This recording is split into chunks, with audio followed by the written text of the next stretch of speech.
So for problem number 12, we'll just go in order here. The domain, anytime you take the log of anything, that anything has to be positive. So therefore, x has to be greater than -2. So that's the domain, check. The range is all real numbers. So let's put domain. So domain is x has to be greater than 2. Range of every log function is always going to be all real numbers. Just put all real numbers. You can do -infinity to infinity if you want. So that takes care of the range. The intercepts, now that we've gone through solving equations, we can find the x-intercept by letting y equals 0. So we get 0 equals negative ln x plus 2 plus 3. And if we add ln of x plus 2 to both sides, we get an ln of x plus 2 on the left, and we get 3 on the right. Now we have, if you remember the Punnett square, the lower left-hand corner is when we have logs and we have same base. All right, so same base and logs. Oh gosh, that was dumb. Not the same base. It's not the same base. Sorry, not the same base. You don't have the same. You don't have a log on both sides. You have a log on one side, not a log on the other side. And all we do here is just we convert this to exponential form.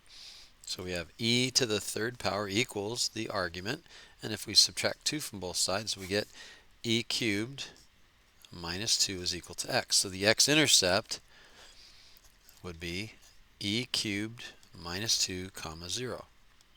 I always want to express the intercepts using an ordered pair, and that takes care of the x-intercept. Now the y-intercept, let's see, y-intercept would be when we let x equal 0. So we have y equals, it's getting kind of cramped here, y equals negative ln. Now if we replace x with 0, we have 0 plus 2, which is just 2, and then we have plus 3.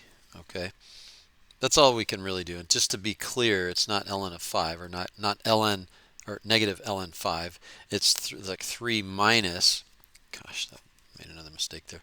3 minus ln of 2. ln of 2 is a number. 3 minus ln of 2 is also a number.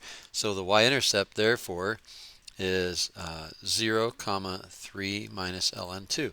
Do you have to know exactly where that is? No. You just write it as 3 minus ln 2. And then the asymptote for the function, the asymptote can always be found by setting the argument equal to 0. So and it's always going to be a vertical asymptote.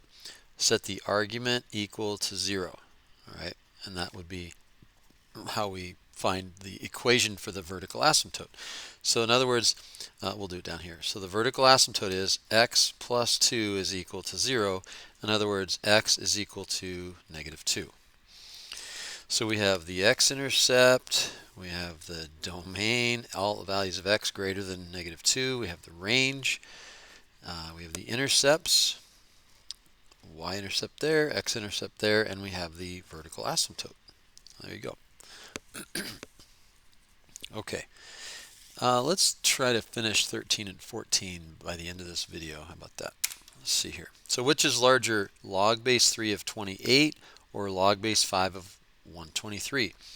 So here's what we want to do. We want to compare, we want to look at log base 3 of 28 and think to ourselves, 3 to the third is equal to 27, so this is a little bit greater than 3. So if we have the log base 3 of 27, that's equal to 3. Then we have over here the log base 3 of 28. So this is the logic. So this value here is a little bit bigger than 3. And then if you look over here, we have log base 5 of 123. Well, if you know your multiples of 5, 5 to the second power is 25, but 5 to the third power is 125. So the log base 5 of 125 is also 3. So therefore, the log base 5 of 123 would be less than 3. So this guy here is less than 3. This guy here is greater than 3. So therefore, the larger one is log base 3 of 28. It's the larger of the two. Very good problem to think through. I think I'll start this next set of problems in another video.